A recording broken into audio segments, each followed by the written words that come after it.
mais de faire savoir tout ce qui se fait à l'hôpital La Quintini et de savoir qu'il ne faut pas forcément rester au quartier. Et je finirai par remercier la cellule de communication de l'hôpital et les collaborateurs de l'hôpital La Quintini, particulièrement ceux du service d'oncologie avec qui nous sommes pratiquement chaque jour. Et je vais apporter une petite correction sur le thème, c'est uni par l'unique.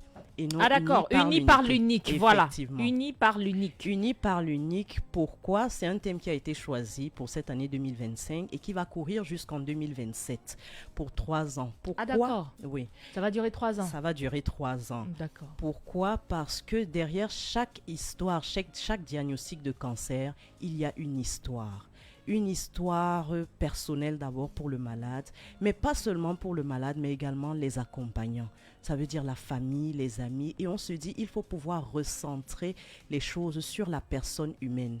Il faut pouvoir prendre en charge le malade de façon holistique.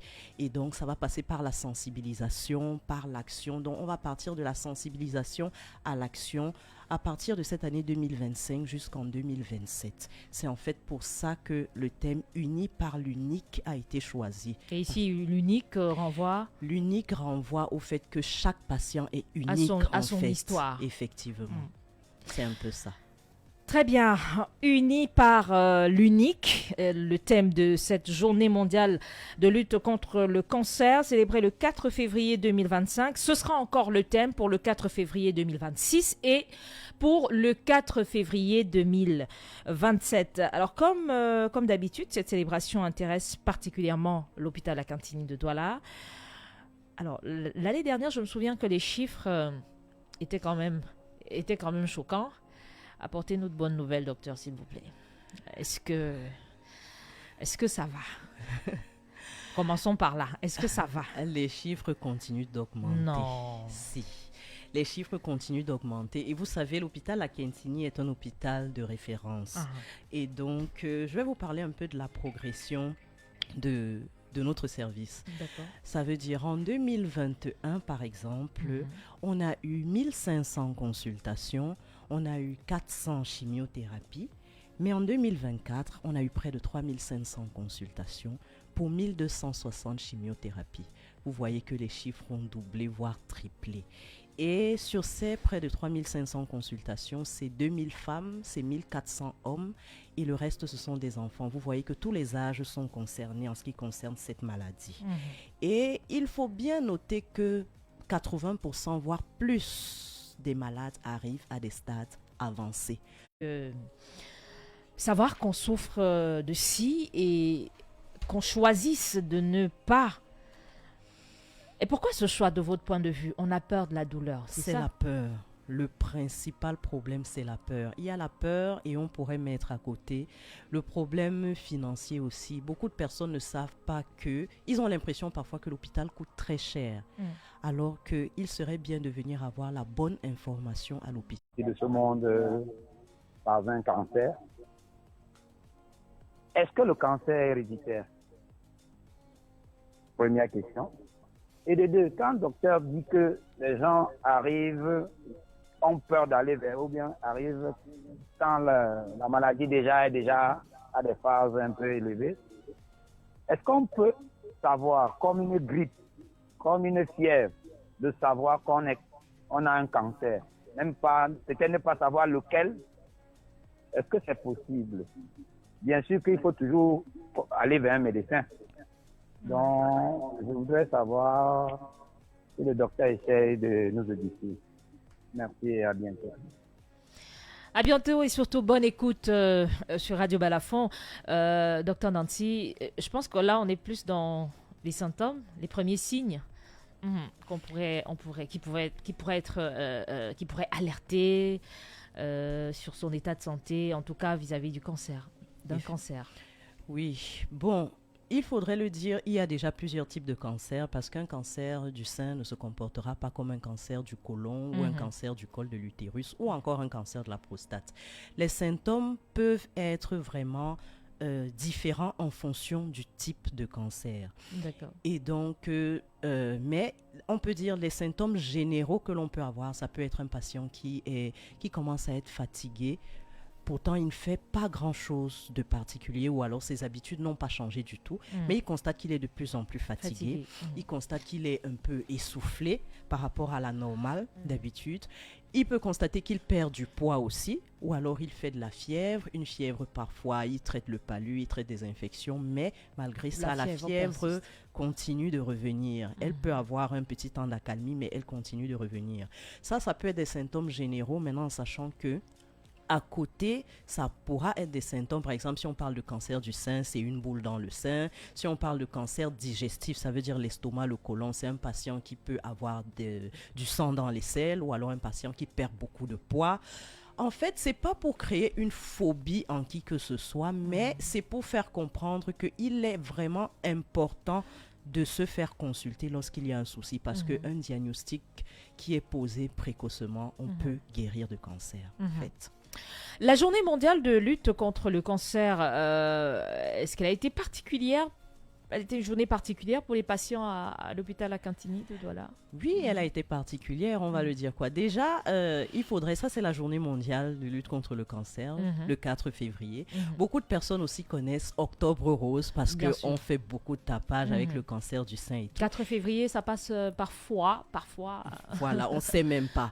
Mais il faut savoir qu'il y a effectivement d'autres mois de sensibilisation. Il y a Mars Bleu qui est dédié à la lutte contre le cancer du côlon. Il y a Juin Vert qui est dédié à la lutte contre le cancer du col de l'utérus. Et il y a Novembre Bleu qui est dédié à la lutte contre le cancer de la prostate. Et donc, généralement, lors de ces journées à l'hôpital à Cantigny, c'est des campagnes de dépistage, parce que le dépistage reste le maître mot dans la lutte contre le cancer. C'est des campagnes de dépistage, c'est des conférences grand public, c'est des causeries éducatives. Maintenant, pour ce 4 février, particulièrement 2025 à l'hôpital à Cantigny, nous avons eu des associations qui sont passées pour faire des dons aux malades et des causeries éducatives. Et nous avons été particulièrement marqués par la visite de l'association ATEC, Association Tous Ensemble contre le cancer. C'est une association de malades de cancer qui a décidé de venir au chevet de ceux qui sont hospitalisés ou ceux qui font des traitements pour les encourager. Et vous savez, ça a une grosse portée parce que lorsque quelqu'un qui est passé par une chimiothérapie ou qui a été amputé d'un sein ou qui a été opéré pour un cancer parle à un autre malade, c'est très différent de ce que le médecin lui dit. Parce que les malades ont tendance à nous dire, vous nous parlez seulement de ce que vous avez appris à l'école. Mais vous n'êtes pas dans mon corps. Exactement. Or, lorsqu'un malade qui a fait la chimiothérapie vient vous parler, ça fait vraiment toute la différence. Et donc, ça a été vraiment le point marquant de cette journée à l'hôpital à Cantigny. Il y en a qui vous ont parlé après, parmi ces malades, je veux dire après leur échange avec ceux qui ne sont pas hospitalisés et qui leur ont rendu visite. Vous avez pu échanger avec quelques malades hospitalisés? Bien sûr. Et on leur a même permis, parce qu'elles sont venues avec des dons pour les malades, elles ont pu échanger avec les malades. Et ça fait que certains qui étaient réticents par rapport à certains types de traitements, du coup, quand elles ont écouté, après, elles se sont dit non, on va y aller, on va vous suivre, on va faire comme vous avez fait et on croit que sûrement on va être comme vous dans un an, dans deux ans. On pourra récupérer de la même manière que vous avez pu récupérer. Docteur Danti, qui dit cancer dit chimiothérapie. Est-ce que cette phrase veut dire que c'est inévitable? Non, déjà il faudrait situer le contexte. La chimiothérapie, c'est quoi? C'est tout simplement une modalité thérapeutique anticancéreuse. Ça veut dire c'est des traitements chimiques que l'on donne dans le but de détruire les cellules cancéreuses. Les idées d'avant, c'était que quand on propose la chimiothérapie à un malade, ça veut dire qu'il est déjà mourant, il est déjà à un stade très avancé. Mais aujourd'hui, de plus en plus, même dans les stades précoces, ils ont besoin de chimiothérapie. C'est un peu comme ça que ça se passe maintenant, tout simplement parce que dans le traitement, la séquence thérapeutique des malades de cancer, un seul traitement parfois ne suffit pas. Et donc, c'est l'association de plusieurs modalités thérapeutiques. Ça veut dire une chimiothérapie, parfois associée à radiothérapie, à chirurgie, et même d'autres traitements qui sont encore beaucoup plus spécifiques. Et là, je reviens à l'interrogation tout à l'heure. C'est une voie qu'on ne peut pas éviter. La chimiothérapie. Je n'aime pas trop le terme éviter parce qu'on a l'impression que c'est quelque chose de tellement mauvais qu'il ne faut pas passer par là. tout le monde n'est pas obligé de passer par la chimiothérapie. Mais D'accord. aujourd'hui, la plupart des malades, quel que soit le type de cancer, passent Ça par la s'impose. chimiothérapie, oui. Elle est destinée à qui précisément cette thérapie-là? Puisque là, vous dites que tout le monde n'est pas... Oui. Alors, qui précisément est concerné par cette thérapie? Je vais encore redire tout type de cancer, les enfants, les hommes, les femmes, les adultes, vraiment tout type de cancer. Maintenant, ça va dépendre de beaucoup d'autres critères encore, qui D'accord. sont le stade de la maladie, le grade, l'état général du patient. Donc, il y a beaucoup de critères à prendre en compte pour pouvoir décider de si le malade aura besoin ou non d'une chimiothérapie. Voilà. Et comment est-ce qu'elles se déroulent, ces séances-là, à l'hôpital La Cantine de Douala? Ok, à l'hôpital La Quintini, les chimiothérapies se font dans le service d'oncologie. Nous avons une salle qui est dédiée uniquement à la chimiothérapie, une salle de 10 lits où les malades prennent rendez-vous tous les jours ouvrables pour la chimiothérapie. Lorsque le médecin, parce que déjà il faut savoir que tous les patients passent en réunion de concertation pluridisciplinaire, ça veut dire que c'est un collège de médecins qui s'assoit pour décider de comment un malade sera traité. D'accord. Et lorsque on décide par exemple que ce malade aura de la chimiothérapie, l'oncologue lui remet l'ordonnance de chimiothérapie et il faut bien insister parce que c'est parfois là-bas qu'on peut perdre beaucoup de malades sur les effets secondaires, sur comment ça se déroule. Parce que beaucoup fuient la chimiothérapie à cause des effets secondaires, les cheveux qui vont tomber, le teint qui va changer. Mais il faut bien qu'on leur fasse comprendre qu'en fait, c'est juste un passage. Et c'est pour cela que les oncologues sont là. Ça veut dire on est là pour gérer ces effets secondaires-là. Donc, il ne faut pas avoir peur parce qu'il y a tout le plateau technique pour pouvoir gérer ce qui doit être fait lorsqu'un patient présente un effet secondaire. Et on les envoie également dans le point pharmacie du service d'oncologie où ils peuvent prendre des renseignements sur l'ordonnance qui leur a été remise et ensuite ils rencontrent les infirmiers qui sont responsables de la salle de chimiothérapie pour prendre le rendez-vous. Et donc la majorité viennent en hospitalisation du jour, c'est-à-dire qu'ils viennent le matin et dès que leur chimiothérapie est finie, ils peuvent rentrer. Pour la majorité, c'est comme ça. Il peut y avoir certains qui ont des protocoles qui font en sorte qu'ils restent à l'hôpital une nuit, 2 nuits, voire même un peu plus, mais la majorité, c'est des hospitalisations du jour. C'est un peu comme ça que ça se passe. Maintenant, les différentes, il faut aussi savoir que pour toute chimiothérapie, on n'est pas forcément hospitalisé. Il y a différentes voies d'administration. Il y a la voie injectable, il y a également la voie orale. Mais ça revient vraiment au collège de médecins de faire le choix. Mais il faut aussi savoir qu'on ne peut rien imposer à un malade. Ça veut dire qu'il nous parle de vraiment ses attentes et il nous dit qu'il est capable de comment on va dire ça, de gérer, et en fonction de ce qu'il nous dit, le choix du traitement se fait toujours aussi avec l'accord du malade. Généralement, c'est comme ça. Toujours. 650 25 25 50, numéro de téléphone qui vous permet d'échanger avec le docteur Nancy Tonnet. Avec nous ce matin, oncologue en service à l'hôpital La Cantini de Douala. Une préoccupation donc en lien avec la thématique du jour. Eh bien, elle se fera le devoir de vous répondre. Maladie cancéreuse, l'hôpital La Cantini en avant-garde de la prise en charge, c'est la thématique ce matin. Alors, on vous écoute depuis tout à l'heure, docteur Nancy, et on a envie d'être sûr, ou encore davantage sûr de ce qu'on comprend. Plusieurs personnes s'interrogent sur la possibilité de guérir ou non d'un cancer. Vous êtes clair là-dessus? Oui, on guérit d'un cancer. Oui, et je reste ferme dessus en disant que c'est possible de guérir d'un cancer. On ne calme pas juste, mais on guérit. Non, c'est possible de guérir d'un cancer. Ah voilà. Le seul problème et qui reste dans notre contexte, c'est le stade de la maladie. Vous savez, je l'ai dit tout à l'heure en disant que 80% voire plus arrivent à des stades avancés. Et là, c'est compliqué. Et là, c'est compliqué. Plus on arrive à un stade avancé, plus le traitement est long et on a moins de chances de guérison, il faut le dire. Mais lorsque le diagnostic est fait tôt, on a toutes les chances de guérison. Oui. Est-ce qu'il y a des symptômes particuliers qui... Bon, ça, on l'a vu, mais c'était beaucoup plus dans le sens de... Est-ce qu'il y a des habitudes de vie qui prédisposent ou alors exposent à une maladie cancéreuse? Et effectivement, il y en a, les facteurs de Peut-être risque. qu'on va revenir sur ces habitudes-là, ces mauvais gestes que nous posons tous les jours. On prend d'abord l'auditeur qui se signale. Allô, bonjour. Allô, bonjour.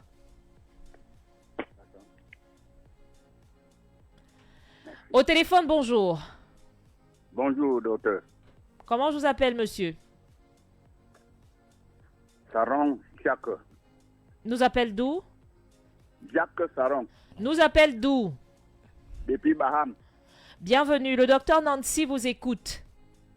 Merci, merci. Bonjour, docteur. Bonjour. Voici ma préoccupation. Ce que le cancer, la maladie appelée cancer, là, c'est dans la même famille avec l'éléphantiasie. Parce que j'ai ma soeur qui a eu l'éléphantiasie, finalement, ça s'est transformé en cancer jusqu'à on a coupé son pied. Qu'est-ce qui peut provoquer ça, docteur? D'accord, ce sera tout comme préoccupation pour ce Oui, la matin. complication. Elle a d'abord eu ce qu'on appelle l'éléphantiasie. Après l'éléphantiasie, ça a fait compliqué de devenir le cancer jusqu'à on a coupé son pied. Uh-huh. Bon, je ne sais pas s'il y a un produit qui occasionne ça, comme ce qu'on mange peut donner ça, ou bien ou c'est le cancer qui produit l'éléphantiasie ou l'éléphantiasie qui produit le cancer. Nous, on n'a pas compris, docteur. D'accord. Merci. C'est bien compris. Le docteur Nancy vous répond. Merci. C'est une question un peu, je vais pas dire complexe, Complexe. mais l'éléphantiasis, c'est une maladie complètement à part. D'accord. Et généralement, les causes de l'éléphantiasis sont pour la plupart infectieuses. Ça veut dire que ce sont des microbes qui peuvent être à l'origine d'un éléphantiasis, des parasites beaucoup plus. Maintenant, le fait qu'un éléphantiasis dure et ne soit pas traité peut être un facteur de risque de cancer. Voilà. Donc maintenant, il faudrait pouvoir savoir, le fait qu'on ait coupé son pied, probablement c'était la seule solution parce que la maladie devait être très avancée et on n'aurait pas pu récupérer en fait le membre. Mais je crois que ça devait partir d'une infection qui n'a pas été traitée correctement, qui a peut-être été négligée, je ne sais pas, mais à la longue, une irritation chronique a été créée au niveau de ce membre-là et c'est ça qui a entraîné le cancer. Si jamais le diagnostic prouvé a été donné en parlant de cancer, oui. Au moins, on est clair là-dessus. L'éléphantiasie, c'est pas le cancer. C'est deux pathologies distinctes. Effectivement. Mais au niveau de l'éléphantiasie, s'il n'y a pas un soin particulier qui est appliqué, ça, on peut exposer. Ah, voilà. On peut exposer à un risque de cancer. Et ça nous permet donc de revenir sur cette question-là. C'est nos habitudes de vie qui nous exposent justement à une maladie cancéreuse. C'est ce qu'on appelle chez nous les facteurs de risque. Ça veut dire les conditions qui peuvent prédisposer un individu à développer un cancer. On va parler en premier du tabagisme. Le fait de fumer, pas seulement la cigarette, la chicha et tout ce qu'on peut fumer là, c'est le premier facteur de risque de tous les cancers. Et même d'autres maladies, parce que vous savez, le cancer fait partie des maladies chroniques non transmissibles aujourd'hui. Et dans ce grand groupe, il y a aussi les maladies cardiovasculaires, le diabète et bien d'autres. Et donc, le tabagisme est le premier facteur de risque de toutes ces maladies. Et je veux bien préciser que tabagisme actif égale tabagisme passif. Ça veut dire, ne nous dites pas qu'on ne fume pas, je vis seulement à côté d'un fumeur, vous êtes exposé au même titre. Voilà. Après le tabagisme, on parlera de l'alcool.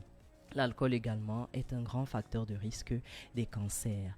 Et je reviendrai sur l'une des deux questions qui a été posée pour parler des prédispositions familiales. Parce que lorsque dans notre famille, il y a eu un cancer, nous aussi, nous sommes plus prédisposés qu'une personne lambda qui n'a jamais eu de cancer dans sa famille. Et donc, c'est pour cela que lorsque on sait qu'il y a eu un cancer, il est bien de passer au dépistage assez régulièrement. Et les autres habitudes, c'est les facteurs infectieux qui sont d'ailleurs très prépondérants chez nous. Une interrogation. Est-ce que consommer de la cola, ça expose au cancer? Pour le moment, ça n'a pas encore été prouvé. On le dira comme ça. Ça expose ou ça protège? Vous savez, même dans facteurs de risque, il y a certains facteurs de risque pour un cancer qui peuvent être des facteurs protecteurs pour Ah d'accord, pour cancer. d'autres cancers. Voilà. Décidément. Décidément. Alors, on s'achemine dans l'enceinte de notre service même. Et on lui dira, s'il a un nom particulier pour le médecin qu'il veut rencontrer, on lui donnera les jours de consultation. Maintenant, s'il n'a pas de nom particulier, on lui dira, bon, les consultations, voici comment ça se passe et tout. On prend les paramètres et le médecin va le recevoir. C'est comme ça que ça se passe pour tout nouveau patient. Maintenant, les anciens patients, ils connaissent déjà le circuit. Un nouveau patient peut également nous arriver par les hospitalisations. Ça veut dire qu'ils viennent des urgences ou alors ils viennent d'un autre service. Là, le médecin le verra sur place même en hospitalisation. Il va discuter avec lui par rapport à tout ce qui a lieu de faire. Alors, comment se déroule l'accueil et l'accompagnement? Beaucoup plus l'accompagnement psychologique des patients. Parce qu'on le sait, monsieur, vous avez un cancer, madame, vous avez un cancer, ou alors madame, votre enfant a un cancer. Ça, c'est une phrase qui, on a envie de dire, démolit un peu. Alors, comment ça se passe avec les patients? C'est parfois la partie la plus difficile parce que, bon, déjà, nous avons un psychologue sur place dans le service. D'accord. Ce qui fait que chaque fois que nous recevons un patient, on leur propose également l'accompagnement psychologique. Il y a chez certains qui sont un peu réticents parce qu'on a tendance à prendre tous les psys, que ce soit psychologues, psychiatres, comme les malades des fous. Donc du coup, dès qu'on dit, bon, on peut vous faire voir par un psychologue, certains sont un peu réticents, mais ça aide beaucoup. Ça les aide à comprendre que en fait, ce n'est qu'un passage parce qu'ils vivent pendant le cancer et certains vivront après le cancer. Et donc, ça leur permet de transcender ça et de savoir que même pendant le cancer, ils peuvent vivre en fait. Oui, ça leur permet de parler, de se libérer parce que parfois, il faudrait pouvoir être très ouvert, créer un climat d'entente pour que le patient se sente en confiance et puisse vraiment se confier à nous. Et donc, c'est très important. L'accompagnement psychologique, on le propose systématiquement aux patients qui viennent chez nous. Peut-être une anecdote à partager avec nous? Il y en a toujours. Il y en a toujours. Bon, je vais penser à cette patiente de 33 ans qui a un cancer du sein, qui arrive... 33 ans. 33 ans. Un cancer du sein. Elle arrive, elle a un enfant. On lui diagnostique le cancer du sein en gynécologie. On lui dit, bon, on a passé le dossier au staff, il va falloir que tu fasses des chimiothérapies. Elle se retrouve devant moi. Bon, quand on lui parlait de cancer en gynécologie, on avait l'impression qu'elle n'avait pas bien compris. Quand elle se retrouve devant l'oncologue, elle a versé, je dirais, un seau de larmes. C'était tellement compliqué. Là, j'ai appelé le psychologue directement pour qu'il vienne en renfort. Même jusque-là, ça n'a pas été facile. Mais finalement, elle a fait quelques séances avec le psychologue et après, elle a accepté la chose. Elle a décidé de commencer le traitement. Et je lui avais dit dès le départ que vu le stade de la maladie, parce que la tumeur était un peu volumineuse, lorsqu'on va arriver au niveau de la chirurgie, vraiment, ce serait bien, on risque de lui proposer une amputation du sein. C'était compliqué. Elle a fait les chimiothérapies. Après qu'on est arrivé au moment de l'amputation, ça a été encore un peu compliqué, mais elle a accepté la chose. Et aujourd'hui, elle a fini son traitement. Elle est en rémission complète. Et elle encourage, elle ne manque pas d'encourager. Lorsqu'elle vient pour ses visites de suivi, elle ne manque pas d'encourager les patients qu'elle trouve en salle d'attente. Et lorsque vous voyez, parce que quand on parle de l'oncologie, c'est souvent beaucoup plus de peine. Mais lorsqu'on a ce genre de cas, au moins on a de la joie en oncologie. Et ça nous permet de savoir que non, on peut quand même faire quelque chose pour ces patients. Et c'est sur ce qu'on va refermer ce numéro de La Cantini avec vous. On l'a compris, ce n'est pas une fatalité. Et le service à l'hôpital La Cantini de Douala vous accompagne du début à la fin dans la prise en charge de la maladie. Merci d'avoir été des nôtres, madame, monsieur. Merci de rester connectés. Les programmes sur Radio Balafon se poursuivent. Agréable écoute à toutes et à tous et bon samedi. L'hôpital La Cantini de Douala, toujours à votre écoute et encore plus proche de vous propose chaque semaine un programme d'éducation à la santé. Tous les samedis, un spécialiste répond à vos questions de santé. La Cantini avec vous sur Radio Balafon.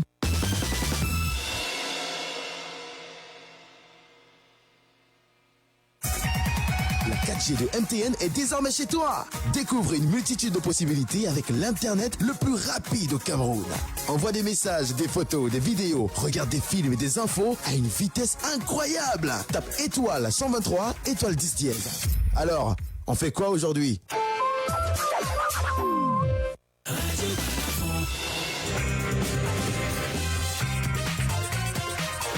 Balafon FM. The ultimate frequency. Music, news, entertainment. All in one.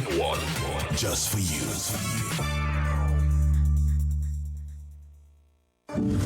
Figure d'ici. Figure d'ici. Immersion dans l'histoire de nos figures.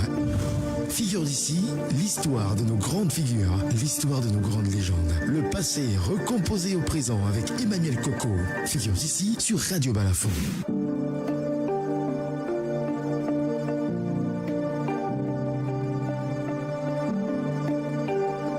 Merci d'être encore là pour la découverte d'une autre figure d'ici. C'est votre magazine consacré aux grands hommes de l'histoire, au parcours inspirant. Car l'histoire fait des grands hommes et les grands hommes donnent un sens à l'histoire. Lui, il a donné un sens à l'économie camerounaise après l'indépendance. Augustin Frédéric Kodok Bahia, le jeune diplômé de l'école d'administration de Paris, titulaire d'un DES en sciences économiques, revenait alors au Cameroun